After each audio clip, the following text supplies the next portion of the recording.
Okay masters, ప్రేమ మాధుర్యం workshop 8వ రోజులోనికి మీ అందరికీ స్వాగతం, సుస్వాగతం.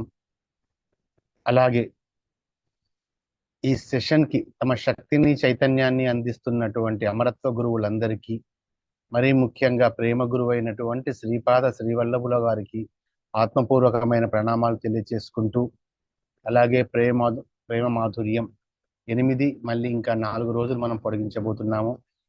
దానికి సహకరిస్తున్నటువంటి సప్తఋషి మండలి టీం అందరికీ కూడా హృదయపూర్వకమైనటువంటి నమస్కారాలు అండ్ కృతజ్ఞతలు తెలియజేసుకుంటున్నాను. So welcome masters. మనము మనం శత్రువులు, మనము దైవం అనేటువంటి రామ్తా మిస్టరీ ఆఫ్ లవ్ యొక్క పుస్తకాన్ని మనం అధ్యయనం చేస్తున్నాము. దీంట్లో మొదటి రోజు మనం గురువు గారి గురించి, మొదటి రోజు 2వ రోజు గురువు గారి గురించి నేర్చుకున్నాము. అంటే గురువు గారి గురించి, రామ్తా గారి గురువు గారి గురించి మనం తెలుసుకున్నాము. వారు రామ్తాకి ఎలాంటి బోధనలు చేశారో మనం అధ్యయనం చేశాము. తర్వాత ప్రేమ ఓంకారం అనేటువంటి సనాతన సాంప్రదాయము, ఈ చాప్టర్ ని మనకి హేమా మేడం గారు మనకి ఆ రోజు స్వాధ్యాయంగా వారి జ్ఞానాన్ని మనకి పంచారు.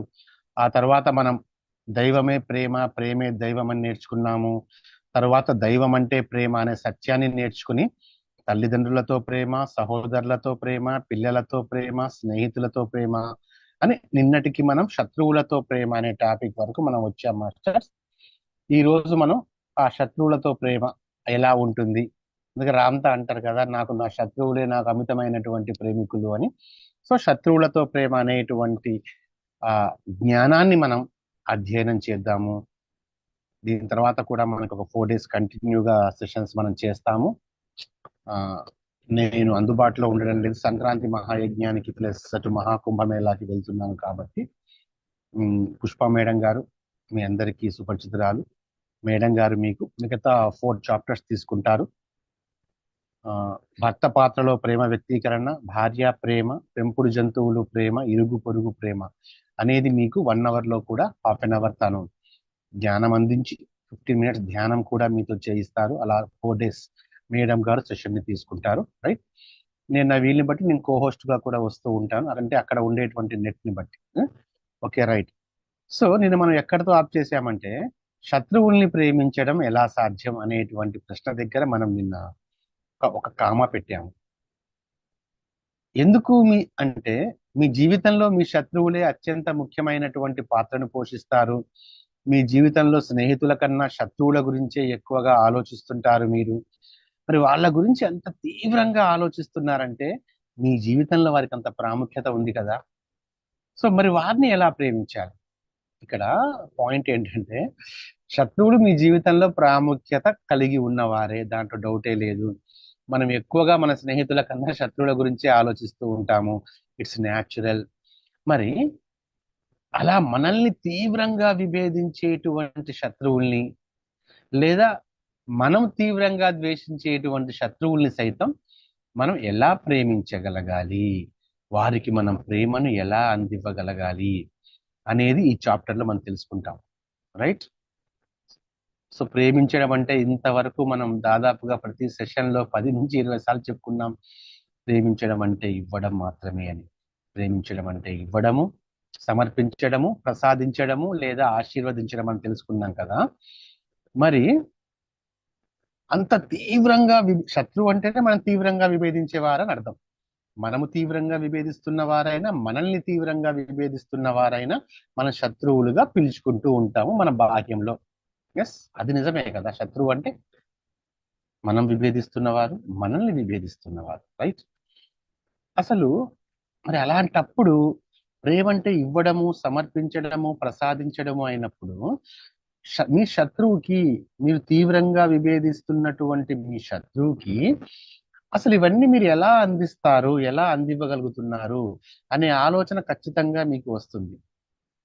కాబట్టి వారికి మీరు ఏమి అందివ్వాలంటే, ప్రస్తుతము ఇక్కడ నేను చాలా క్లియర్ గా చెప్తున్నాను, ప్రేమ గురించి నేను ఇంతవరకు ఎంత బోధన అయితే చేశానో, ప్రేమ గురించి ఎంతటి రహస్య జ్ఞానాన్ని, నిగూఢ రహస్యాలని మీకు అందించానో, ఈ ప్రేమ రహస్యాలు మొత్తాన్ని కూడా వాళ్ళకి కానుకగా ఇవ్వండి. మీ అంతరంగంలోంచి ప్రేమకి సంబంధించినటువంటి ఈ బోధన అంతా వారికి మీరు కానుకగా ఇవ్వండి. అదే మీరు వారికి ఇవ్వగలిగేటువంటి అత్యంత విలువైనటువంటి కానుక. ఇక్కడ మీరు ఇంకొక విషయం కూడా చాలా జాగ్రత్తగా గమనించాలి మాస్టర్స్, చాలా శ్రద్ధగా కూడా గమనించాలి.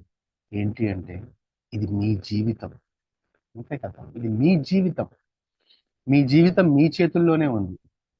మీ జీవితం మీ శత్రువుల చేతుల్లో లేదు. అంటే మనం బాహ్యంలో శత్రువులుగా భావిస్తున్నాం కాబట్టి, మనం ప్రాక్టికాలిటీ తెలుసుకోవాలి కాబట్టి మనం ఇది చెప్పుకుంటున్నాం. ఏమని చూడండి, ఇది మీ జీవితం. మీ జీవితం మీ చేతుల్లోనే ఉంది, వేరే వారి చేతుల్లో లేదు. మరీ ముఖ్యంగా మీ శత్రువుల చేతుల్లో మీ జీవితం లేదు. మరి మీలో పుట్టినటువంటి ఆ ప్రేమ ధార వాళ్ళ దగ్గరకు చేరాలంటే మీ వంతు ప్రయత్నంగా మీరేం చేయాలి? అసలు మీ శత్రువులు చాలా క్రూరమైన వాళ్ళు అయి ఉండొచ్చు, వాళ్ళొక హింసనే ఆసరాగా తీసుకొని ఉంటే ఉండవచ్చు కాక, మరి అంత క్రూరమైన శత్రువుల పట్ల జాలి, దయ ఎలా చూపగలుగుతారు? అంటే ఎలా అంటే, అది మీ హృదయంలో ఏర్పడిన పరివర్తన వలన. మీ హృదయంలో ఒక పరివర్తన జరగాలి. అంటే శత్రువు పట్ల బాహ్యంలో మీకున్నటువంటి దృక్పథము పట్ల ఒక పరివర్తన రావాలి మీలో. ఒక change in the thinking pattern about enmity. శత్రుత్వానికి సంబంధించినటువంటి ఒకానొక పరివర్తన రావాలి. అలాగే మీ ఆలోచన సంవిధానంలో ఒకానొక పరిపక్వత ఏర్పడాలి. అంటే పరివర్తన రావాలి, పరిపక్వత ఏర్పడాలి. అలాగే మీ సహజత్వం వలన, మీలో ఏర్పడిన పరివర్తన వలన, మీలో ఏర్పడిన పరిపక్వత వలన, అది మీ దివ్యత్వం వలన, మీ దివ్యత్వంలో మీరు స్థితమై సహజంగానే ఉన్నప్పుడు మీరు చాలా తేలికగా మీరు ఏం ఆలోచిస్తారో తెలుసా? మీరు మీ శత్రువు గురించి ఆలోచించాల్సినటువంటి విషయం ఇది. కానీ ఇది ఆలోచించగలగాలి అంటే మీకు మీ అంతరంలో ఒక పరివర్తన రావాలి, మీకు మీ అంతరంలో ఒక పరిపక్వత రావాలి, మీకు మీ అంతరంలో ఒక దివ్యత్వం రావాలి, మీ సహజత్వంగానే మీరు ఉండాలి. అప్పుడు బాహ్యంలో అతను మీకు, అంతరంలో మనం శత్రుత్వాన్ని మనం తీసుకోము, మన ఇన్నర్ పాయింట్. కానీ బాహ్యంలో కూడా చూడండి, బాహ్యంలో కూడా మీ శత్రువు పట్ల కూడా శత్రుత్వం అనేది మీకు ఉండకూడదు. బాహ్యంలో అయినా సరే ఇది ఇలా సంభవిస్తూ ఉంటే ఒకానొక దశకి వచ్చేటప్పటికి, అంతరంలో ఎలాగో శత్రుత్వంగా మనం తీసుకోవద్దని మనం చెప్పుకున్నాము, బాహ్యంలో కూడా శత్రుత్వం అనేది ఉండకూడదు. అది వారిలో మార్పు వల్ల కాదు సాధ్యం, వారేదో మంచిగా మారిపోయి మిమ్మల్ని ప్రేమించడం వల్ల కాదు. మొదట మార్పు జరగాల్సింది మీ అంతరంలో పరిపక్వత రావాలి, ఒక పరివర్తన సంభవించాలి. అప్పుడు మీరు ఏ రీతిగా ఆలోచిస్తారంటే, మీరు ఇలాగే ఆలోచిస్తారు. మీ శత్రువు గురించి ఇప్పుడు ఏదైతే ఈ ఆలోచన సంవిధానంలో మీలోంచి ఏ మాటలైతే వెలువడతాయో అవి ఇలాగే ఉంటాయి. ఎలాగంటే చూడండి, అవును నిజమే నా ప్రియ శత్రువా. మాటలు ఎలా ఉచ్చరిస్తారంటే, నా ప్రియ శత్రువా, అవును నిజమే, నా జీవితంలో చాలా కాలం పాటు ఇది మనం అంతరంగంలో మన ఆలోచన విధానంతో మనం బయటికి డిక్లేర్ కూడా మనం చెప్తామండి. ఒక్కోసారి ఇది మనం చెప్పాలి కూడా. ఓ నా ప్రియ శత్రువా, అవును నిజమే, నా జీవితంలో చాలా కాలం పాటుగా నిన్ను తీవ్రంగా వ్యతిరేకించాను. ఈ పేరాగ్రాఫ్ మొత్తాన్ని అండర్లైన్ చేసుకోండి మాస్టర్స్. ఒకవేళ మీ జీవితంలో శత్రుత్వం మీకు ఉపయోగపడుతుంది మీ ఎదుగుదలకి, కానీ దాన్ని కొనసాగించవలసిన అవసరం లేదు. ఒక పాఠం నేర్చుకున్న తర్వాత జీవితాంతం అదే పాఠం నేర్చుకోవాల్సిన అవసరం లేదండి. నేను అందుకే ఎప్పుడు చెప్తాను కదా, సరే మీరు దారిద్ర్యం అనేటువంటి పాఠం నేర్చుకుని వచ్చారు, బస్ సరిపోయింది. సంపద సృష్టించుకోండి, జీవితాంతం అదే దారిద్ర్యంతో బాధపడాల్సిన అవసరం లేదు. ఒక శత్రువు ఉంటే ఎలా ఉంటాడు, శత్రువు నుంచి నేనేమి నేర్చుకోవాలి అన్న ఉద్దేశంతో, శత్రువు ఉంటే ఇంకా నేను బలంగా నేర్చుకుంటాను అన్న ఉద్దేశంతో ఒక శత్రువుని సృష్టించుకున్నారు, ఒక పాఠం నేర్చుకున్నారు, ఆ పాఠం నుంచి మీరు ఎదిగారు. కానీ జీవితాంతం వాళ్ళతో శత్రుత్వం అవసరం లేదు కదా, మరి దాన్ని రీక్రియేట్ చేసుకోవాలి. Creation recreation. అలాగే ఇక్కడ చూడండి, అవును, నిజమే. నా జీవితంలో చాలా కాలం పాటుగా నిన్ను తీవ్రంగా వ్యతిరేకించాను నేను. నిన్ను తలుచుకొని కోపంగా ఊగిపోయాను. నువ్వు చేసినటువంటి ఆకృత్యాలను తలుచుకొని పగతో రగిలిపోయాను. కానీ నాకు జ్ఞానోదయం కలిగిన తరువాత కానీ నాకు జ్ఞానోదయం కలిగిన తరువాత నీ పట్ల నా అభిప్రాయం మారుతూ వచ్చింది. నీ పట్ల నా అభిప్రాయం సంపూర్తిగా మారుతూ వచ్చింది. నీ పట్ల నాలో ఏర్పడినటువంటి శత్రుత్వం కూడా క్షణికావేశం మాత్రమే అని నాకు అర్థమైంది. ఒక పరిపూర్ణమైన జ్ఞానిగా ఆలోచిస్తే గతంలో నీ పట్ల నాకు ఏర్పడినటువంటి అభిప్రాయాలన్నీ కూడా పొరపాటే అని చెప్పి నాకు అర్థమైంది. ఇంకా జాగ్రత్తగా గమనిస్తే నువ్వు నీ పాత్రను పోషించావు కదా, నేను నా పాత్రను పోషించాను. నువ్వు నా శత్రువు అనేటువంటి నా పాత్రని పోషించావు, నేను నీ శత్రువు అనేటువంటి నా పాత్రను నేను పోషించాను. నువ్వు నీ పాత్రను చాలా అద్భుతంగా పోషించావు కాబట్టి నువ్వు నిజంగానే నాకు శత్రువేమో అని చెప్పి నేను భ్రమపడేంత గొప్పగా నువ్వు నీ పాత్రని పోషించావు. కానీ ఈ పాత్రల మధ్య ఉన్నటువంటి ఇది మన ఇద్దరి స్వయాల మధ్య ఉండదు కదా. అందుకనే ఈ అపార్థాల వల్ల మన జీవితాల్లో ఏర్పడ్డటువంటి వెలితిని ఇప్పుడు భర్తీ చేసుకుందాం. నిజానికి నా ప్రియమైన శత్రువా, నువ్వు ఎంతో గౌరవించదగాల్సిన వాడివి, ఎంతో గౌరవం పొందాల్సిన వాడివి నా దగ్గర నుంచి నువ్వు. ఎందుకంటే నా సామర్థ్యాన్ని నిరూపించుకోవడానికి నాకు ఎన్నో సవాళ్ళని, ఎన్నో పరిస్థితులను, ఎన్నో అవకాశాలను నువ్వు పరికల్పించావు. నా జీవితంలో ఎలాంటి వ్యక్తి తారసపడ్డా కూడా, అతని ప్రవర్తన ఎంత దుర్మార్గంగా ఉన్నా సరే వాటన్నింటినీ అధిగమించి అతనిని కూడా ప్రేమించడం సుసాధ్యమే అన్న జ్ఞాన అనుభవాన్ని నాకు ప్రసాదించింది నువ్వే. అంటే దేవదేవుడే అయినటువంటి నేను ఏ పరిస్థితుల్లోనైనా, ఏ స్వరూపాన్ని అయినా, ఏ స్వభావాన్ని అయినా వాటన్నింటినీ అధిగమించే ప్రేమించగలిగే సామర్థ్యం నాకు ఏర్పడడంలో ఈ శత్రుత్వం నాకు ఎంతో ఉపయోగపడింది. ఇంతవరకు మాస్టర్స్, మన అంతరంగంలో మన శత్రువుని మనం చూసేటువంటి విధానం ఒకటి మనం డిక్లేర్ చేయగలిగితే ఓకే, అంతవరకు మీ యొక్క శత్రువు వల్ల మీరు మీ సామర్థ్యాన్ని నిరూపించుకోవడం కోసం ఆయన ఎన్నో సవాళ్లు మీకు విసిరాడు, వాటిని మీరు ఎదుర్కొన్నారు. ఆ ఎదుర్కొనే క్రమంలో భాగంగా మీ సామర్థ్యాన్ని మీరు నిరూపించుకున్నారు. అలాగే మీరు ఇంకో గొప్ప విషయం కూడా నేర్చుకున్నారు మీ యొక్క శత్రువు వల్ల, ఆ ప్రియమైనటువంటి శత్రువు వల్ల. అందుకే ప్రియమైన శత్రువు అంటాడు కదా. రాంతా మనకి చాలా క్లియర్ గా ఏం చెప్తున్నారంటే, శత్రువు అనేవాడు నీ ఎదుగుదలకి ఉపయోగపడుతున్నాడు. అందువల్ల ఆ శత్రువుని జీవితాంతం నువ్వు శత్రుత్వంతో చూడవలసినటువంటి అవసరం లేదు. నీ హృదయంలో పరివర్తన చెందించుకో అంటున్నారండి రామ్తా మాస్టర్ ఇక్కడ. నీ హృదయంలో ఒకానొక పరివర్తన తీసుకొనిరా. నీ హృదయంలో పరిపక్వత వచ్చిన తర్వాత ఇక్కడ రామ్తా మాస్టర్ మనల్ని ఎలాంటి డిక్లరేషన్ ఇవ్వాలో మన శత్రువు పట్ల మన చాలా క్లియర్ గా ఇచ్చాడు. చూడండి, ఫస్ట్ పారాగ్రాఫ్ నుంచి 97th పేజీలో పైనుంచి అవును నిజమే ఓ నా ప్రియమైన శత్రువు అన్న దగ్గర నుంచి మొదలు పెడితే నీ శత్రుత్వం నాకెంతో ఉపయోగపడింది అనేంత వరకు ఒక డిక్లరేషన్ అండి. బాల్యంలో అమితమైన శత్రువులతో మీరు ఒకవేళ సఫర్ అవుతున్నా ఇక చాలు వారితో శత్రుత్వం అని చెప్పి మీరు భావిస్తూ ఉన్న, ఎవరికైనా కూడా శత్రువులు ఉండాలి అని చెప్పి ఎవరు కోరుకోరు చాలా మంది వరకు.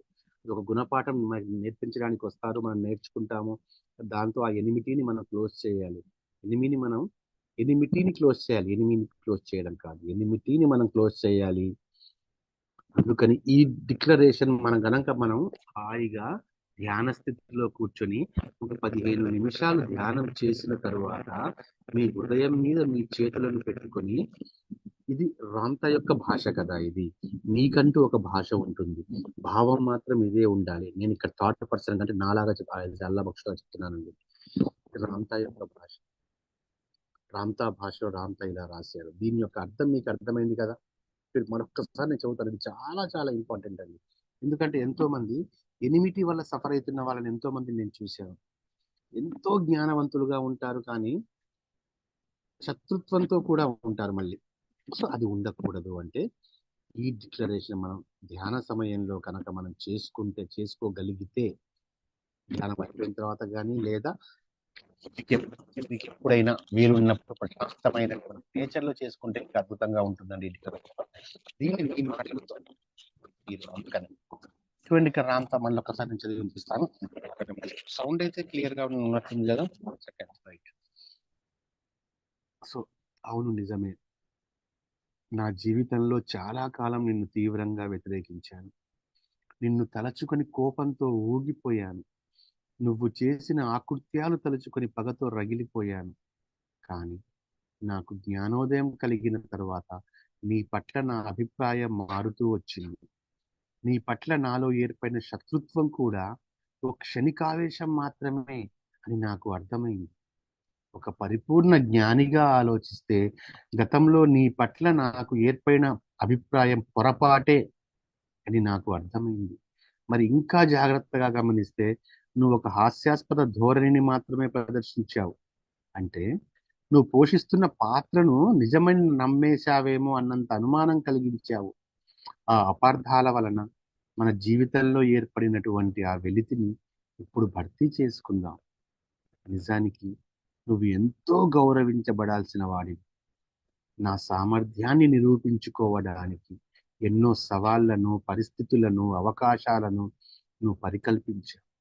నా జీవితంలో ఎలాంటి వ్యక్తి మునుముందు తారసపడ్డా సరే, అతని ప్రవర్తన ఎంత దుర్మార్గంగా ఉన్నా సరే, వాటన్నింటినీ అధిగమించి అతనిని కూడా ప్రేమించడం సాధ్యమే అన్న జ్ఞాన అనుభవాన్ని నాకు ప్రసాదించింది నువ్వే. అంటే దేవదేవుడివే అయిన నేను ఏ పరిస్థితుల్లో అయినా, ఏ స్వరూపాన్ని అయినా, ఏ స్వభావాన్ని అయినా వాటన్నింటినీ అధిగమించి ప్రేమించగలిగే సామర్థ్యం నాకు ఏర్పడడంలో నీ శత్రుత్వం నాకెంతో తోడ్పడింది. నీకు నా కృతజ్ఞతలు అని ఎప్పుడైతే మనం ఒకానొక డిక్లరేషన్ ని మనం చేసుకుంటామో, ప్రశాంతమైనటువంటి వాతావరణంలో నేచర్లో కూర్చొని, అది మీ ఎనిమికి చేరుతుందండి. తన స్వయానికి చేరుతుంది. ఎందుకంటే మీరు ఒక పరిపక్వతోటి ఏదో ఇప్పుడు రామ్‌తో చెప్పారనో, నేను చెప్పానో చేయడం, మీరు దాన్ని అనుభవించగలగాలి ఆ ఫీల్‌ని. యెస్, ఇక ఆ ఎనిమిది క్లోజ్ చేద్దాం మనం. ఇక ఎంతవరకు మనం తీసుకొని వెళ్తాం ఆ ఎనిమిదిని, ఇక దాన్ని క్లోజ్ చేద్దాం అనుకున్నప్పుడు మొదటి అడుగు మీ నుంచి మీరు వేయాలి. ఇక చాలు అనుకున్నప్పుడు ఫస్ట్ స్టెప్ మీరే వేయాలి. ఆ ఫస్ట్ స్టెప్ అనేది మీరు భౌతికంగా వేసే ముందు మీరు అంతరంగంలో ఈ డిక్లరేషన్ మీరు చేసుకోగలగాలి. అంతరంగంలో దీన్ని మీరు యూనివర్స్కి, డిక్లరేషన్ అంటే ఏం లేదు మాస్టర్, మీ స్వయానికి అండ్ విశ్వానికి మీరు చెప్పడం. చెప్పడం అంటే మీరు నమ్మారు కాబట్టి మీరు చెప్తున్నారు, మీరు విశ్వసించారు కాబట్టి మీరు చెప్తున్నారు, ఇది ముందు ముందు మీరు చేస్తారు కాబట్టి మీరు చెప్తున్నారు. Yes, ఇది మీ విశ్వాసం, ఇది నేను నమ్ముతున్నాను అని చెప్పి విశ్వాసానికి, విశ్వానికి విశ్వాసంగా చెప్పడమేనండి డిక్లరేషన్ అంటే. రైట్. అలా చెప్పినప్పుడు ఏం జరుగుతుందంటే మీకు మీ ఎనిమికి మధ్యలో ప్రకృతి అనేది ఒక సుహృద్భావమైనటువంటి వాతావరణం కల్పించే ప్రయత్నం ఇంకా చేస్తుంది. ప్లస్ ఇంకోటి ఏంటంటే మీరు కూడా ఫిజికల్ గా ఒక అడుగు వేయడానికి తగిన పరిస్థితులు వస్తాయి. ఏది? ఆ శత్రుత్వాన్ని క్లోజ్ చేయడానికి అటువైపు నుంచి కూడా ఒక అడుగు వస్తుంది. ఇదంతా నేచర్ చూసుకుంటుంది, మీ స్వయము తన స్వయము చూసుకుంటుంది. ఇక్కడ మీరు చేయాల్సిన వర్క్ అల్లా విశ్వాసంతో ఉండి అతని పట్ల, ఎస్ ఒకప్పుడు నేను అనుకున్నాను కానీ అది తప్పని నాకు ఇప్పుడు నేను జ్ఞానంలోకి వచ్చిన తర్వాత నాకు అర్థమైంది. కానీ నీ వల్ల నాకు ప్రయోజనమే జరిగింది. అతని వల్ల నష్టం ఒక శత్రువు వల్ల ఒకరికి ఎప్పుడు నష్టం జరగదు మాస్టర్స్. అసలు మిమ్మల్ని నష్టపరిచేవాడు ఎవడూ లేడు. అర్థం చేసుకోండి. ఎందుకంటే మీ జీవితం సంపూర్తిగా మీ చేతుల్లో ఉంటుంది కాబట్టి. రైట్. అది మీ ఆలోచన వల్ల అతను ఆ ఆలోచనకి సహకరించడం కోసం ఆవిర్భవించాడు తప్పించి మీకు ఎవరు నష్టం చేయలేరు. అర్థమైందా? రైట్. సో కాబట్టి తన ఒక పాత్రధారుడు, మీరు ఒక పాత్రధారుడు. రైట్. ఓకేనా? సో కాబట్టి అలా ఒక ప్రశాంతమైన వాతావరణంలో అలా కూర్చొని మీరు ఇవ్వగలిగితే ఆ అట్మాస్ఫియర్ మారిపోతుందండి. ఆ అట్మాస్ఫియర్ మారిపోతుంది. మీరు చూడండి, వెంటనే ఓ ఇది డిక్లరేషన్ చేయగానే అతను వచ్చి మిమ్మల్ని హక్ చేసుకుంటాడని చెప్పి నేను చెప్పను, రామ్తో కూడా చెప్పట్లేదు. చిన్న చిన్నగా పరిస్థితులు మారుతుంటాయి, వాతావరణం మారుతూ ఉంటుంది. ఒక స్నేహానికి బీటలు పడుతుంది. స్నేహం ఏర్పడకపోయినా సరే శత్రుత్వం మాత్రం దాని క్లోజ్ అయిపోతుంది. ఖచ్చితంగా జరిగి తీరుతుంది. రైట్? ఎందుకంటే ఇక్కడ ఎందుకంటే చూడండి, ఇక్కడ చాలా శ్రద్ధగా ఆలకించండి. ఎన్నోసార్లు చెప్పుకున్న మరొక్కసారి రాంతా మాటల్లో ఫస్ట్ పర్సన్ గా ఆలకించండి. ఆదిలో శూన్యం అంతర్ముఖమైనప్పుడు ఆ శూన్యం ఉనికిని గుర్తించి ఉనికిగా ఆవిర్భవించి ఆ ఉనికే తనని తాను స్వయంగా ఆవిష్కరించుకొని ఆ స్వయం తనని తాను తెలుసుకునే క్రమంలో అంతర్ముఖుడైనప్పుడు ఆ స్వయంలోంచి పుట్టుకొచ్చినటువంటి కాంతి పుంజాలమే మనందరం కూడా. అలా కాంతి పుంజాలమైనటువంటి మనం అత్యల్ప వేగ తరంగాలు ఉన్న ఈ ఇలాతలానికి ఒక పూనికతో వచ్చాము, ఒక సంకల్పంతో వచ్చాము, ఒక సృష్టితో వచ్చేసి ఆ క్రమంలోనే అంతర్లీనంగా అంతరంగంలో దాగి ఉన్నటువంటి వ్యక్తిత్వాన్ని, దివ్యత్వాన్ని వెలికి తీసేటువంటి ప్రయత్నంలో భాగంగా వ్యక్తిత్వాన్ని సృష్టించుకున్నాము, ఒక పాత్రను సృష్టించుకున్నాము, ఆ పాత్రని పోషిస్తున్నాం. అంటే స్వయాన్ని పరిపూర్ణంగా వ్యక్తీకరించుకునే క్రమంలో భాగంగానే మనం కొన్ని కోటాను కోట్ల జన్మలు తీసుకున్నాము, అనేక పాత్రలు ధరించాము, ఆయా పాత్రకు తగ్గ మనస్సులను కూడా ధరించాము. అనేక జన్మలలో అనేక వ్యక్తులు మనకి తారసపడ్డారు, వాళ్ళు కూడా అనేక వ్యక్తీకరణలు వాళ్ళు చేశారు. కొన్ని పాత్రలు మనకి ఆప్తులుగా మారాయి, కొన్ని పాత్రలు శత్రువులుగా మారారు. గత జన్మల్లో, ఈ జన్మలో, రాబోయే జన్మలలో శత్రువులుగా మారిన పాత్రలు మనకి స్నేహితులుగా మారొచ్చు. ఈ జన్మలో మనకి స్నేహితులుగా నటించినటువంటి ఆ క్యారెక్టర్స్ వచ్చే జన్మలో శత్రువులుగా ఉండొచ్చు. కానీ ఏది ఎలా జరిగినా నా స్వయం మీద, నేనే అయిన దైవం మీద నాకున్న ప్రేమ కోసం శత్రుత్వాన్ని తొలగించుకోవాలి అన్నటువంటి ఆలోచన శత్రుత్వం అన్న పాయింట్ గురించి కాదు, ఇక్కడ దీని గురించి. నా స్వయం మీద, నేనే సాక్షాత్తు నేనే అయినటువంటి నా దైవం మీద నాకున్న ప్రేమ కోసం ఇలాంటి 1,00,000 మంది శత్రువులతో ఉన్న శత్రుత్వాన్నైనా సరే క్షణంలో వదిలివేస్తాను. నేను క్షణంలో వదిలివేస్తాను, మీరు కూడా వదిలివేయండి. ఎవరి మీదనైనా తీవ్రమైన శత్రుత్వం గనక ఉంటే ధ్యాన స్థితిలో కూర్చోండి, ప్రకటించండి శత్రుత్వాన్ని, అంటే డిక్లరేషన్ చేయండి, శత్రుత్వాన్ని వదిలివేయండి. నేను అవసరమైతే నా స్వయం మీద నాకున్న ప్రేమ కోసం, నా దివ్యత్వం మీద నాకున్న ప్రేమ కోసం ఒక పాఠం నేర్చుకున్నాను కాబట్టి ఇక నా బద్ధ శత్రువుల కాళ్ళైనా సరే నేను పట్టుకుంటాను.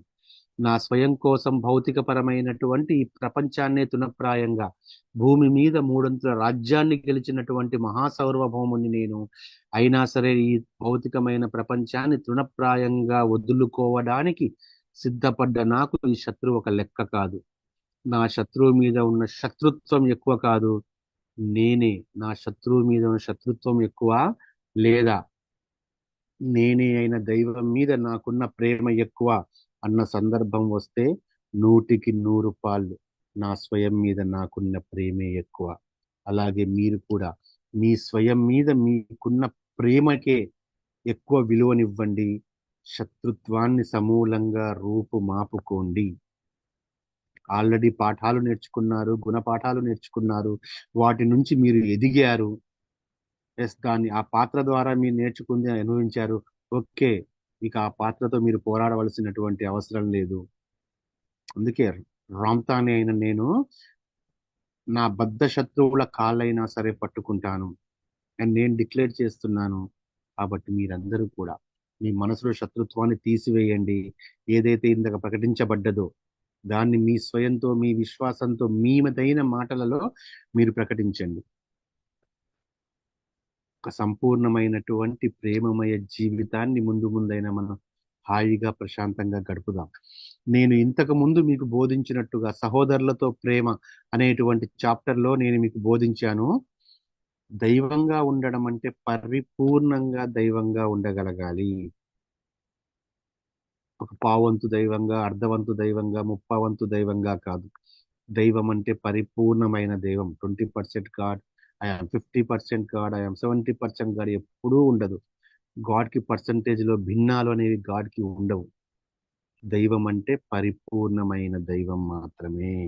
ఆ పరిపూర్ణం మీద దైవం అంటే ఏంటో తెలుసా? పరిపూర్ణమైనటువంటి దైవంగా మీరు విరాజిల్లాలి అంటే, పరిపూర్ణమైనటువంటి దివ్యత్వం మీలో ప్రతిష్ఠించగలగాలి అంటే, మీరు ఏ పాత్ర మీద కూడా ఎలాంటి అభిప్రాయంతో ఉండకూడదు. ఆ పాత్ర ఎలాంటిదైనా ఆ పాత్ర మీద ఎలాంటి అభిప్రాయం మీరు ఉండకూడదు. No judgment on the character, right? మీ అంతరంగంలో శత్రువు మీద మీకుండే అభిప్రాయం కూడా పూర్తిగా తొలగించుకోవాలి. మీ అంతరంగంలో ఈ శత్రువు మీద ఎందుకు అవుతుందంటే, మీ శత్రువు మీద మీకు శత్రుత్వం అనేటువంటిది మీ అంతరంగిక దివ్య ప్రేమ సామ్రాజ్యంలో ఒకానొక భావమైనప్పుడు, ఆ శత్రుత్వం యొక్క నీడలు దివ్య ప్రేమ సామ్రాజ్యం మీదికి వస్తున్నప్పుడు ఆ పరిపూర్ణమైనటువంటి దివ్యత్వాన్ని మీరు ఆస్వాదించలేరు కదా. దివ్యత్వాన్ని ఆస్వాదిస్తారు. అందుకే చూడండి, ఆ శత్రువు మీద మీకున్న శత్రుత్వం కారణంగా మీరు మీ పరిపూర్ణ దివ్యత్వం అనే సహజమైన సామ్రాజ్యాన్ని పునఃప్రాప్తించుకునే క్రమంలో ఆ శత్రుత్వం యొక్క నీడలు మీ అంతరంగంలోంచి బహిష్కరించబడాలి. అందుకని ప్రేమించండి, మీరు మారండి, పరిణతి చెందండి, పరివర్తన తీసుకోవండి. ఉం? నా దివ్యత్వాన్ని పనంగా పెట్టేంత విలువైన వాళ్ళు కాదు కదా నా శత్రువులు అన్న జ్ఞానం మీకు ఏర్పడాలి. నా దివ్యత్వాన్ని నేను పనంగా పెట్టేంత నిజమైన విలువైన వాళ్ళు కాదు కదా నా శత్రువులు అన్న జ్ఞానం మీకు కలగాలి. అలా చెయ్యలేకపోతే కనుక మనకి మనమే శత్రువులైతాం. మన శత్రువుని మనం క్షమించలేకపోతే, క్షమించడం అన్న మాట కూడా కాదండి, ప్రేమించడం. క్షమించడం ఏంటి? క్షమించడం అన్న మాట ఉండదు. మనల్ని మనం క్షమించుకుంటానేమో కానీ మనం ఒకరిని క్షమించడం అనేది ఉండదు. మీరెవరు వారిని క్షమించడానికి? వారి పాత్ర ప్రకారంగా వారు చేసుకుంటూ వెళ్తున్నారు. అది వారి డిజైన్. మీరు వారిని క్షమించడం అంటూ ఉండాల్సిన అవసరం లేదు. మీరు ప్రేమించడం మీకు ఉండాలంతే. ఆ ప్రేమలోనే క్షమాదయ ఇవన్నీ అలా వెళ్ళిపోతూ ఉంటాయి. నేను వారిని క్షమించాను, మీకు హక్కు లేదు మాస్టర్స్. మీ క్యారెక్టర్ మీది, వారి క్యారెక్టర్ వారిది. మీ క్యారెక్టర్ ప్రకారంగా మీరు వారిని ప్రేమించండి, ప్రేమిస్తూ ఉండండి, ప్రేమిస్తూ ఉండండి. మీ ద్వారా ఏదైనా తప్పు జరిగితే మిమ్మల్ని మీరు క్షమించుకోండి. మీ ద్వారా ప్రకృతికి తప్పు జరిగిందనుకోండి, ఎస్, నేను ప్రకృతిని క్షమాపణ అడగండి. మీ ద్వారా ఆ చెట్టుకి, ఆ జంతువుకి, ఆ మొక్కకి, ఆ చిట్టి విత్తనానికి, లేదా మీ ద్వారా ఎవరికైనా ఏదైనా జరిగినప్పుడు మీరు క్షమాపణ చెప్పుకోండి. వారిని మీరు క్షమించాల్సిన అవసరం ఉండకూడదు అక్కడ, రైట్? సో ప్రేమించండి. మనల్ని మనం క్షమించుకోవాలి, మళ్ళీ మనం ప్రేమించుకోవాలి, వేరే వారిని మనం ప్రేమించుకోవాలి, రైట్? అలా చేయలేకపోతే మనకు మనమే శత్రువులుగా మారుతాం. కాబట్టి మనం ఆ శత్రుత్వం అనేటువంటి తాలూకా నీడలను మన అంతరంగం నుంచి పూర్తిగా తీసివేయగలగాలి. అప్పుడు ఆ అంతరంగాన్ని తొలిచి వేస్తున్నటువంటి శత్రుత్వం నుంచి పూర్తిగా బయటపడగలుగుతాం. విశ్వామిత్రుడు పరిపూర్ణమైనటువంటి ఒకానొక బ్రహ్మర్షి విశ్వామిత్ర కదా, కానీ ఆ బ్రహ్మర్షి అనేటువంటి స్థితి తనకి ఎప్పుడో సంప్రాప్తించినా కూడా మోక్షాన్ని అందుకోలేకపోవడానికి కారణం ఏంటంటే, తన దివ్య ప్రేమ సామ్రాజ్యంలో శత్రుత్వం అనేటువంటి నీడలు అక్కడక్కడ కమ్ముకొని ఉన్నాయి, తోటి వారి మీద, తోటి మహర్షుల మీద. సో కాబట్టి మీరెంత గొప్ప జ్ఞానవంతులైనా కావచ్చు, మీరెంత అద్భుతంగా అయినా సరే జ్ఞానాన్ని విడమర్చి చెప్పొచ్చు, గంటలు గంటలు మీరు సాధన చేస్తూ ఉండొచ్చు గాక, కానీ తోటి వారి మీద చిన్న శత్రుత్వం అనేటువంటి బీజం గనుక మీలో ఉంటే అది ఒక్కటి చాలు, మిమ్మల్ని పరిపూర్ణ ప్రేమ సామ్రాజ్యంలోనికి వెళ్లకుండా ఆపుతుంది. ద్వారము తలుపు దగ్గర ఆగిపోతారు, తలుపు తీసి ఉంటుంది, ఒక్క అడుగు లోపలికి వేస్తే లోపలికి వెళ్ళిపోతారు, వేయలేరు. సో దాన్ని కూడా పరిపూర్ణంగా తీసివేయగలగాలి. అందుకనే శత్రుత్వం తాలూకా నీడలను మన అంతరంగంలోంచి పూర్తిగా తీసివేయగలిగితేనే ఆ అంతరంగాన్ని తొలిచేస్తున్న శత్రుత్వం నుంచి బయటపడగలము. ఈ సందర్భంగా మీరు ఈ విషయం గురించి మరింత లోతుగా అధ్యయనం చేయండి. ఇక్కడ నేను చెప్తున్నాను, మీరు వింటున్నారు, మళ్ళీ రేపు మీరు వస్తున్నారు, నేను చెప్తున్నాను వింటున్నారు, అది కాదు. చెప్పబడ్డటువంటి విషయం మీద, ఈ ప్రసార మాధ్యమంలో చెప్పబడుతున్నటువంటి విషయం మీద లోతుగా అధ్యయనం చేయండి. మీతో మీరు అధ్యయనం చేయండి, మీలో మీరు అధ్యయనం చేయండి. నిజంగా, అసలు నిజంగా మీరు శత్రువులుగా ఎవరిని పరిగణిస్తున్నారు? అసలు వారెవరు? మీరు శత్రువులుగా పరిగణించే వారెవరు అసలు? మీతో పాటు మీ సహకాంతి పుంజాలే కదా. వారి పాత్రకి వాళ్ళు న్యాయం చేయడం కోసం వాళ్ళు వచ్చారు. ఒక నాటకం అయిపోయిన తర్వాత, నాటకంలో ఒక సినిమా అయిపోయిన తర్వాత, ఆ సినిమాలో హీరో విలన్ సినిమా అయిపోయిన తర్వాత ఒకరి మీద ఒకరు దాడి చేసుకుంటారా? ఉండదు కదా. సినిమా క్యారెక్టర్స్ క్యారెక్టర్స్ ని బాగా పోషించారు, అయిపోయింది, బయటకు వచ్చారు, హ్యాపీ, వాళ్ళు ప్రేమించుకుంటూనే ఉంటారు వాళ్ళు. అది వాళ్ళ వృత్తి. ఇది కూడా అంతే, మనం మనం నటించడం అంతే పాత్రల్లో. అందుకే చూడండి, నిజంగా మీరు శత్రువులుగా ఎవరిని పరిగణిస్తున్నారు? అలాగే మీరు ఏమాత్రం విశ్వసించని, ఇష్టపడిన వాళ్ళు అసలు ఎవరున్నారు? నిజంగా వాళ్ళ గురించి మీరు ఎంత శక్తిని మీరు లోతుగా ఆలోచించండి. మూడు విషయాల గురించి మూడు కాదు, నాలుగు విషయాల గురించి లోతుగా ఆలోచించండి మై ఫ్రెండ్స్ ఈ రాత్రి. ఒకటి, నిజంగా మీరు శత్రువులుగా ఎవరిని పరిగణిస్తున్నారు? దీని గురించి ఆలోచించండి లోతుగా. అలాగే మీరు ఏమాత్రం విశ్వసించని వాళ్ళు, మీరు ఏమాత్రం ఇష్టపడని వాళ్ళు అసలు ఎవరున్నారు? రెండోది. మూడోది, నిజంగా వాళ్ళ గురించి నేను ఎంత శక్తిని వృధా చేసుకుంటున్నాను? మీరు ఆ లోతుగా ఆలోచించండి. అసలు వాళ్ళకి అంత విలువ ఇచ్చి నేను అంత శక్తిని వృధా చేసుకోవడం అవసరమా అని మీరు ఈసారి చాలా చాలా లోతుగా ఆలోచించండి. Right. Thank you Ramtha master. So masters, శత్రువుల గురించి సంపూర్తిగా చెప్పాలి అనేటువంటి కాబట్టే ఈ ఇన్ని చాప్టర్స్ లో ఫస్ట్ వాళ్ళ గురువు గారి గురించి, తర్వాత దైవమే ప్రేమ, ప్రేమ దైవం అనే చాప్టరు, నెక్స్ట్ ఈ చాప్టర్ లో దాదాపుగా ప్రతి వాక్యం కూడా మీకు అర్థమవ్వాలి. ఆల్రెడీ సరళంగా ఉంది భాష, ఇంకా సరళంగా చెప్పాలి అన్న ఉద్దేశంతో ఈ టాపిక్ ని సంపూర్తిగా తీసుకోవడం జరిగింది. అందుకే 2 days ఈ టాపిక్ ని చెప్పడం జరిగింది. ఎందుకంటే ఇది ఇంపార్టెంట్. స్నేహితులు ఎలాగో మీరు ప్రేమిస్తూనే ఉంటారు, కుటుంబ సభ్యుల్ని ఎప్పటికైనా మీరు ప్రేమిస్తూనే ఉంటారు, మీ పిల్లలు మిమ్మల్ని ఎప్పటికైనా ప్రేమిస్తూనే ఉంటారు, అన్ని సంభవిస్తూనే ఉంటాయి ఎప్పటికైనా. కానీ ఎప్పటికైనా సంభవించింది ఏంటంటే శత్రువుని ప్రేమించడం అనేది. అది ఒక్కోసారి సంభవించదు, అది సంభవించాలి, అది జరగాలి. అది జరగాలి కాబట్టి మీ హృదయ అంతరంగంలో ఆ మార్పు రావాలి కాబట్టి ఈ టాపిక్ కి సర్టెన్ గా, ఈ టాపిక్ కి ఇంత సమయం మనం కేటాయించుకోవడం జరిగింది మాస్టర్స్. ఈ టాపిక్ యొక్క విలువ, ఈ మొత్తంలోకి ఈ టాపిక్ మీరు మళ్ళీ మళ్ళీ అధ్యయనం చేయండి ఈ టాపిక్ ని. ఓకే, దీని తర్వాత ఇంకో టాపిక్ రాబోతుంది. బుక్ దాదాపుగా ఇక్కడ సెషన్ వింటున్న వాళ్ళందరి దగ్గర బుక్ ఉందనుకుంటాను. ఎందుకంటే ఎంతమంది 30 అంటే బుక్ ఉన్నాయి, మీ అందరి దగ్గర బుక్స్ ఉన్నాయి.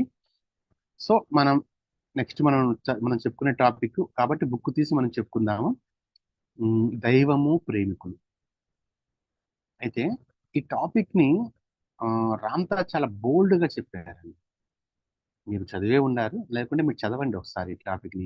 ఈ రోజు శత్రువు గురించి ఆలోచించిన తర్వాత ఈరోజు మీరు చదవండి ఈ టాపిక్ ని. దాదాపుగా మనం ప్రేమికుల గురించి, ప్రేమ గురించి ఓపెన్ గా చాలా బోల్డ్ గా చెప్పింది ఓషో అనుకుంటూ ఉంటాం కదా. దానిని మించినటువంటి బోల్డ్నెస్ తో చెప్పారు. అంటే ఎలా ఉంటుందంటే, సత్యం ఎప్పుడు నగ్నంగా ఉంటుంది, నగ్న సత్యం అని చెప్పుకుంటూ ఉంటాం కదా. అలా దాదాపుగా ఉన్న విషయాన్ని ఉన్నది డైరెక్ట్ గా, అంటే సూటిగా స్పష్టంగా చెప్పారు ఈ టాపిక్ లో. సో ఈ టాపిక్ నేను చెప్పే ముందు ఒకసారి మీరు చదివితే బాగుంటుంది అనేది నా అభిప్రాయం. ఓకే, ఒకసారి నైట్ చదవండి ఈ టాపిక్ ని. ఇది నా కోసమే కేటాయించబడుతుంది ఈ టాపిక్. ఇది నేనే చెప్తాను, మళ్ళీ ఇప్పుడు చెప్తాను. కానీ ఇప్పుడు శత్రువుల గురించి నేను చెప్పినంత డీటెయిల్డ్ గా, స్పెషల్ గా ఒక 2-3 సెషన్స్ దీనికి అవసరం పడతాయి. అది నేను చెప్తాను. ఇది ఎందుకంటే చాలా సూటిగా ఉంది, చాలా స్పష్టంగా ఉంది, చాలా నేర్చుకోవాల్సింది కూడా ఉంది. చాలా వరకు మన చెంప చెల్లు అనిపించేలా దీంట్లో హంప చెప్తారు. నిజంగా చెంప చెల్లు అనిపించేలా చెప్తారు. ఎప్పటి నుంచో మనలో ఉన్నటువంటి కొన్ని కొన్ని అజ్ఞానపు తెరలని అసలు పట్టి గుంజి అవతల వేస్తారండి. అలాంటి, ఎందుకంటే సత్యం ఎప్పుడు సూటిగానే ఉంటుంది కదా. సత్యం ఎప్పుడు సూటిగానే ఉంటుంది, సత్యం చాలా భయంకరంగా కూడా ఉంటుంది. ట్రూత్ కి మనం ఒక్కోసారి మనం ఫేస్ చేయలేము, ట్రూత్ ని ఫేస్ చేయలేము. ఈ చాప్టర్ లో అయితే అలా ఫేస్ చేయలేని సెంటెన్సెస్ చాలా ఉంటాయి, ప్రతి ఒక్కరికి ఉంటాయి. మనం ఫేస్ చేయలేము. కొన్ని సెంటెన్సెస్ మనం చదివితే ఏంటి రాంతా ఇలా కొట్టేసాడు మనల్ని అనిపిస్తూ ఉంటుంది. అలా ఫేస్ చేయనీయకుండా ఉంటుంది. రైట్. సో నేను పైన ఉన్నటువంటి క్రీమ్ చెప్తాను, ఇది కూడా మొత్తం చెప్తాను. పూర్తిగా. అంటే మీరు దీన్ని అధ్యయనం చేయాలి. నిన్న నేను మీకు చెప్పాల్సి ఉండే ఈ మాట. ఒకసారి దైవం ప్రేమికులు అనేది మీరు అధ్యయనం చేయండి, ఈ రోజు నేను చెప్తాను అని. నేను ఎందుకో ఓవర్ఫ్లోలో అది చెప్పలేకపోయాను. సో ఇప్పుడు చెప్తున్నాను, దీన్ని మీరు అధ్యయనం చేయండి. ఈ 4 days లో పుష్ప మేడం గారు తీసుకుంటారు కదా, పుష్ప మేడం గారు నెక్స్ట్ టాపిక్ నుంచి వెళ్తారు. నాకు ఏమాత్రం అవకాశం ఉన్నా కూడా ఈ మధ్య నేను టాపిక్ తోటి వస్తాను. రైట్. సో దైవము ప్రేమికులు చూడండి, కనీసము ప్రాంత మొట్టమొదటి దీంట్లో అన్ని కొరడా దెబ్బలే ఉంటాయి, తట్టుకోవాలి. అప్పుడే జ్ఞానం విలసిల్లుతుంది. కనీసం మిమ్మల్ని మీరు ప్రేమించుకోకుండా మిమ్మల్ని ప్రేమించే బాధ్యతను కూడా ఎదుటి వాళ్ళకి అప్పచెప్పి, కనీసం మిమ్మల్ని మీరు ప్రేమించుకోకుండా మిమ్మల్ని ప్రేమించే బాధ్యత కూడా మీరు ఎదుటి వారికే అప్పచెప్పి ఆ బాంధవ్యాన్ని, ఆ బంధాన్ని నిలబెట్టుకోవడం కోసము మీరు ఎన్నో ప్రయత్నాలు చేస్తున్నారు. మీరు ఎన్ని ప్రయత్నాలు చేసినా కూడా ఆ మధుర భావాన్ని పొందడంలో మాత్రం విఫలతారు. ప్రేమ అనేది ఒక మధురమైనటువంటి భావన. ఆ మధుర భావన లేకుండా కూడా ప్రేమ ఉండొచ్చు. ప్రేమ అలాగే ఉంది కూడా, ప్రస్తుత పరిస్థితుల్లో కాదు, ఎప్పటి నుంచో అలాగే ఉంది కూడా. కానీ ఎప్పుడైతే ఆ మధుర భావన అనేది మీ హృదయంలో మొలకెత్తుతుందో అది అద్భుతం అండి, మామూలు అద్భుతం కాదు అది. రాధాకృష్ణుల దగ్గర నుంచి మొదలుపెట్టి మనం చెప్పుకుంటూ రావచ్చు. ఆ భావన ముఖ్యం అక్కడ. ఆ భావనతో ప్రేమ ఉండాలి. ఆ భావన లేకుండా కూడా ఎంతో ప్రేమ వండుకుంటూ వచ్చింది. యాక్చువల్గా అది ప్రేమ కాదు, కానీ మనం ప్రేమ అనే పేరు దానికి పెట్టేసుకున్నాము ఒక గౌరవం కోసం. ఆ మధుర భావన ఉండాలి. ఆ మధుర భావన పొందడంలో ఎంతో మంది, చాలా మంది రామ్త ఇక్కడ సూటిగా మానవాళి మీద బాంబులే వేస్తారు. ఇక్కడ ఈ చాప్టర్ లో మాత్రం, ఈ సెషన్స్ లో, ఈ చాప్టర్స్ లో మాత్రం మీరు విఫలమైపోతున్నారు. ఎందుకంటే మీరు ప్రేమని ప్రయత్నంతో పొందాలని ఆశిస్తూ ఉన్నారు. కానీ ప్రేమ ప్రయత్నంతో రాదు. ప్రేమ ప్రయత్నం నుంచి రాదు. ప్రేమ ఎప్పుడు వస్తుందంటే సత్యం అవగతం కావాలి. సత్యం అవగతమైన తరువాత దానంతట అదే పుట్టుకొస్తుంది. నువ్వు ప్రయత్నం ద్వారా ఎంత ప్రేమని పొందాలని చూసినా కూడా అది సాధ్యం కాదు. కానీ సత్యం అవగతమైన తరువాత అది దానంతట అదే పుట్టుకొస్తుంది. అప్పుడు అది మహాప్రవాహంగా ప్రవహిస్తుంది, ఒక మహాసాగరంలా మారిపోతుంది.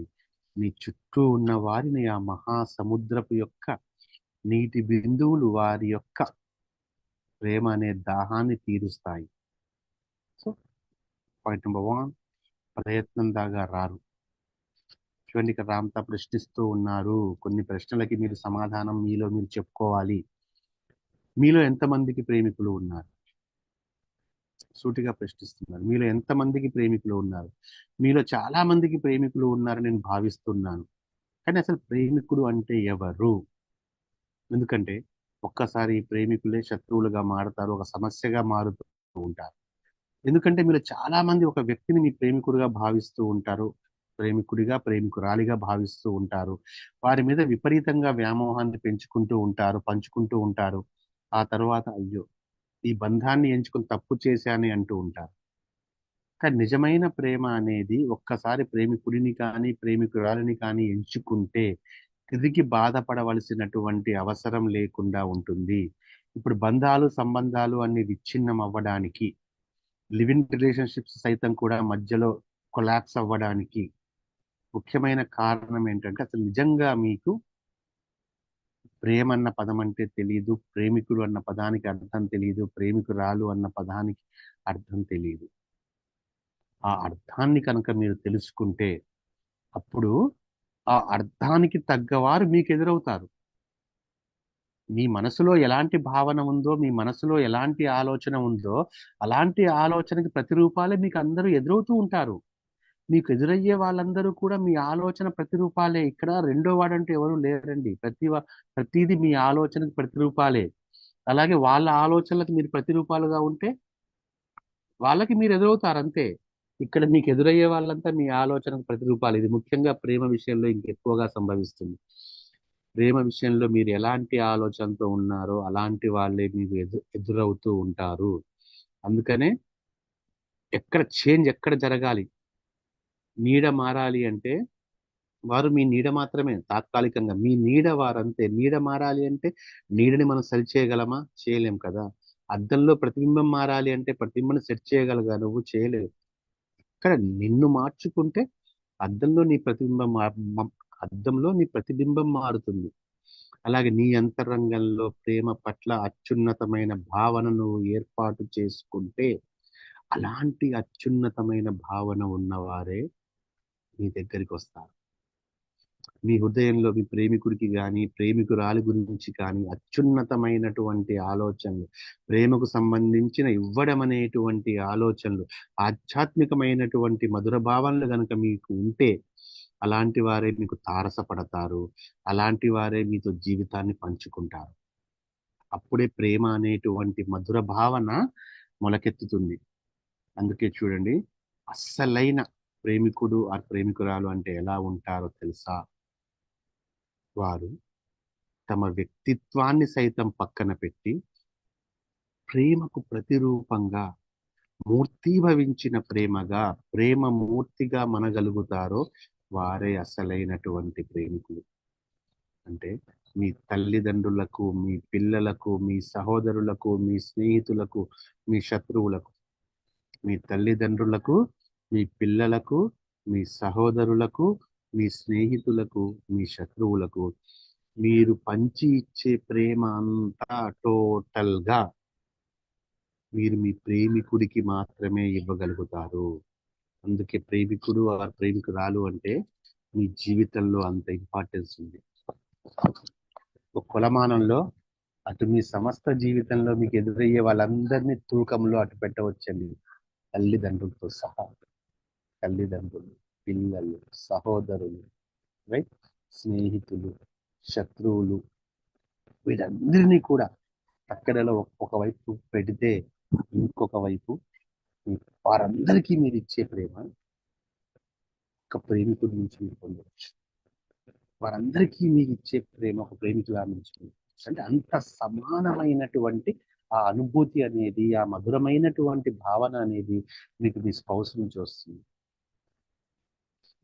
అంత ఉన్నతమైనటువంటి భావన అన్నమాట. కానీ అది అది నిజంగా సంభవిస్తుందా? అది నిజంగా జరుగుతుందా వాస్తవ జీవితంలో? జరగట్లేదు. చాలా వరకు మనకి విఫలమవుతున్న వాళ్ళే మనకు కనిపిస్తుంది. అంటే మనకి అది నిజం కాబట్టి మనకు అంత ఆకర్షణ స్పౌస్ అంటే. అలాగే అసలు మీ జీవితంలో ఉన్న అన్ని బాంధవ్యాల నుంచి, మీ జీవితానికి సంబంధించినటువంటి అన్ని బాంధవ్యాలలోంచి పుట్టుకొచ్చే ప్రేమ అంతా కూడా ఒక్క ప్రేమికుడిలో మీకు లభిస్తుంది. అది కొద్ది క్షణాలైనా ఉండొచ్చు, కొన్ని రోజులైనా ఉండొచ్చు, కొద్ది సమయమైనా ఉండొచ్చు. కానీ ఆ అమూల్యమైనది మీకు అది అద్భుతంగా మీకు లభిస్తూ ఉంటుంది. సో దాని గురించి ఇంకా సూటిగా చెప్తారండి రాంప, చెప్తారు. నేను మీకు చెప్తాను, ఇప్పుడు కాదు. మీరు దీన్ని అధ్యయనం చేయండి సంపూర్తిగా, ఈ చాప్టర్ని. నేను దీంట్లో మొత్తంలో కూడా నేను మీకు ముఖ్యంగా అధ్యయనం చేసి అన్ని ఇంపార్టెంట్, అన్ని కానీ మోస్ట్ ఇంపార్టెంట్ అంటే దైవమే ప్రేమ, ప్రేమే దైవం అనేటువంటి థర్డ్ చాప్టర్, అండ్ శత్రువుల గురించిన చాప్టర్, అండ్ ఈ చాప్టర్ ప్రేమికుల గురించిన చాప్టర్. ముఖ్యంగా దైవము ప్రేమికులు అనేటువంటి చాప్టర్ని చాలా బాగా మనస్ఫూర్తిగా చదవండి. ఫుల్లీ హోల్ హార్టెడ్గా, ఒకనొక ఫ్రీ మైండ్గా చదవండి. దీంట్లో మిమ్మల్ని గుచ్చుకునే బాణాలు చాలా వేస్తారు రాంప. వేయనివ్వండి, దాన్ని తీసి పక్కన పెట్టి మళ్ళీ ముందుకు వెళ్ళండి. ఒకవేళ బాణం గుచ్చుకుంటే ఎక్కడ పొరపాటు జరిగింది అంటే, మీకు గుచ్చుకుంది అంటే దానికి తగ్గట్టుగా ఉంది కాబట్టి మనకు గుచ్చేసుకుంటుంది. దాని గురించి ఆలోచించండి. ఇది మీరు ప్రాక్టికల్ లైఫ్ లెసన్ గా కనుక మీరు తీసుకొని ఈ చాప్టర్ ని, మీరు దీన్ని ఇంకా లోతుగా ఈ చాప్టర్ గురించి మనస్ఫూర్తిగా ఆలోచించండి, ప్రేమ పూర్తిగా ఆలోచించండి. అప్పుడు నేను చెప్తాను ఈ సెషన్ గురించి మీకు. నేను చెప్పడం కాదండి, అక్కడ అందరం కలిసి ఇది డిస్కస్ చేయవచ్చు. అందరం కలిసి డిస్కస్ చేద్దాం. అది ఎట్లా అంటే ఓపెన్ గా డిస్కస్ చేసుకుందాం, రికార్డింగ్ అనేది లేకుండా జూమ్ లోనే అందరికీ వాయిస్ ఇచ్చేసేసి మనం డిస్కస్ చేసుకున్నాం తర్వాత. Okay right. సో దీన్ని మనం అధ్యయనం చేసుకుందాము. కానీ ఒక్క మాట నేను చెప్పాను కదా, ఏంటది? అందరికీ సరి సమానమైనటువంటి ప్రేమ అనేది ఒక్క ప్రేమికుడి నుంచి మీకు మీకు మొదలవుతుంది. కానీ ఏం జరుగుతుంది అంటే, అతను ఇస్తాడు ఓకే, కానీ ఎప్పుడు ఇవ్వడం అనేటువంటి ఆశించడం మొదలు పెట్టగానే ఆ ప్రేమలో ప్రేమ ఉంటే ఉండొచ్చు కాక అక్కడ, కానీ ఆ మాధుర్యం మటుమాయమవుతుంది. ఆ మాధుర్యాన్ని మనం మటుమాయం కాకుండా చూసుకోవాలి. అందుకనే రామ్ దగ్గర 3 డైమెన్షనల్ గా వర్ణిస్తుంది. మనకు పిరమిడ్ అనేది ఓన్లీ ఎనర్జీ ప్రకారంగా కూడా కాదండి, లవ్ లవ్ ప్రకారంగా కూడా ఈ పిరమిడ్ ఉంటుంది. చూడండి, యాక్చువల్ ఇక్కడ నుంచి ఇక్కడికి ఏంటంటే ఆస్ట్రల్ గా ఉంటుంది, ఫిజికల్ గా ఉంటుంది, మెంటల్ గా ఉంటుంది, 3 డైమెన్షనల్ గా ఉంటుంది. అలాగే లవ్ కూడా మనకి 3 డైమెన్షనల్ లో జరగాలి. లవ్ కూడా 3 డైమెన్షనల్ లో జరిగినప్పుడే అది పరిపూర్ణమైనటువంటి ప్రేమ మాధుర్యాన్ని మనం చవి చూస్తాము. ఆత్మ, తనువు, మనస్సు. మనస్సు అనేది మానసిక క్షేత్రానికి సంబంధించింది, ఇక తనువు అనేది భౌతిక క్షేత్రానికి సంబంధించింది, ఆత్మ అనేది మన ఆధ్యాత్మిక క్షేత్రానికి సంబంధించింది. కాబట్టి లవ్ ట్రయాంగిల్ కూడా మనకి 3 సమ్మిళితమైనప్పుడే మనకి అది పరిపూర్ణమైనటువంటి ప్రేమ మాధుర్యాన్ని మనం చవి చూడగలం.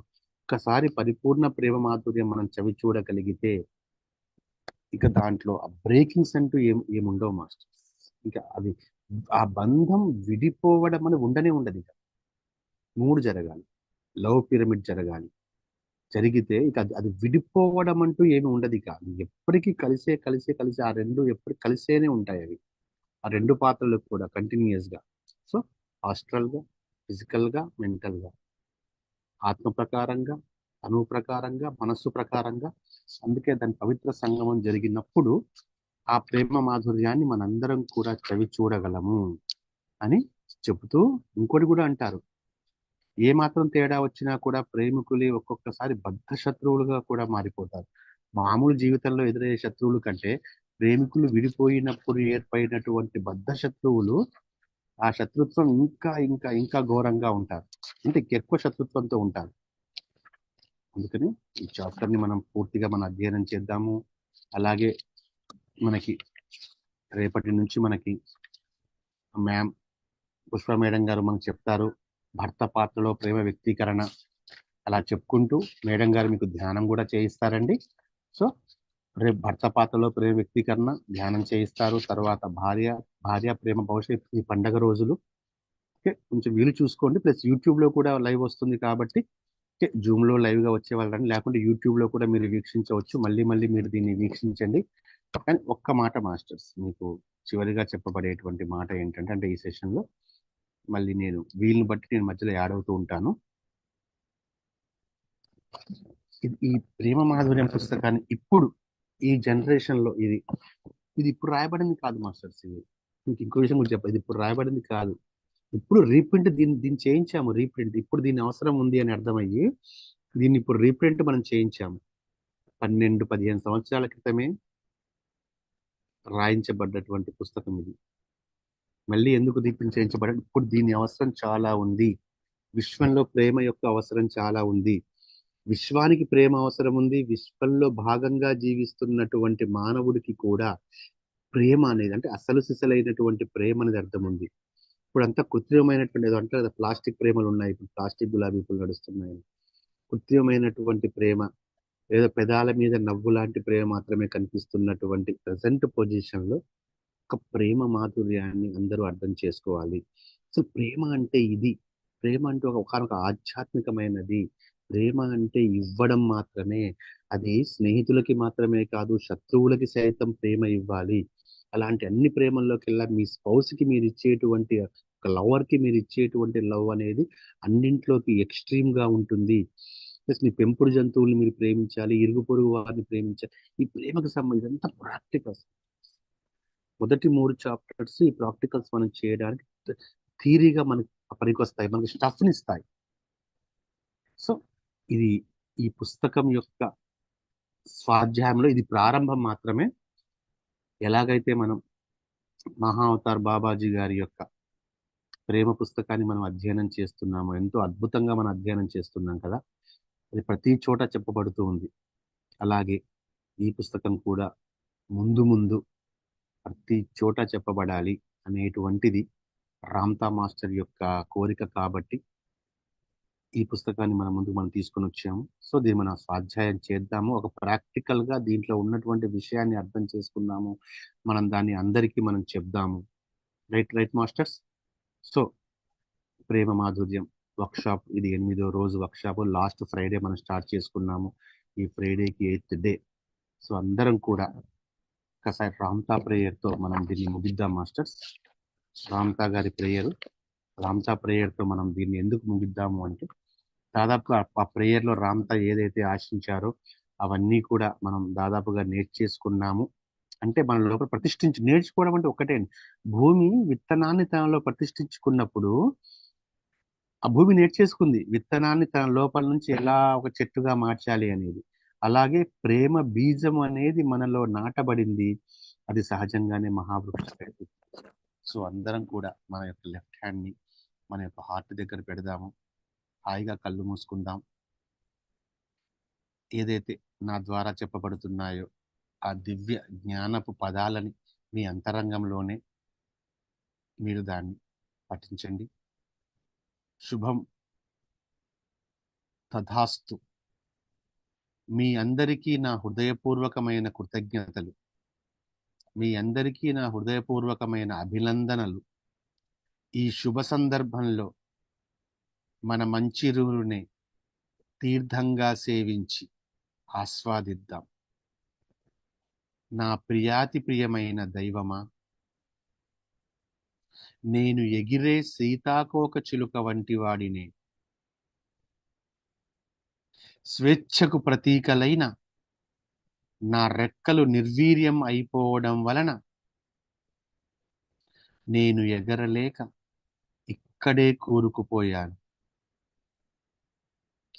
నేను నా స్వేచ్ఛలోనే స్వేచ్ఛను కోల్పోయాను. ఓ నా దేవదేవుడా, నా స్వయమా, నా ఆత్మ పదార్థమా, నన్ను ఆశీర్వదించు, నీ చేయూతని ఇవ్వు. నేల విడిచి నింగిలో ఎంతో చక్కగా స్వైర విహారం చెయ్యాలి అన్న నా తలంపు సార్థకమయ్యేలా చూడు. నా తలంపు సార్థకమయ్యేలా చూడు. ఏ జ్ఞానం తెలిస్తే నేను నేల విడిచి స్వేచ్ఛగా నింగిలో విహరించగలను, ఆ జ్ఞానాన్ని, ఆ ప్రేమ జ్ఞానాన్ని నాకు ప్రబోధించావు, ఆ సంభవాన్ని నాకు ప్రసాదించావు. తథాస్తు, తథాస్తు. నిత్యము నిరంతరము శాశ్వతంగా కొనసాగుతూ ఉండే జీవితానికి నన్ను నేను అర్పించుకుంటున్నాను. నాలోని ప్రేమ మాధుర్యాన్ని ఇప్పటి నుంచి నేను ఆస్వాదిస్తాను. తథాస్తు, తథాస్తు, తథాస్తు. Okay masters, thank you very much. Over to Sidhar sir. Thank you sir.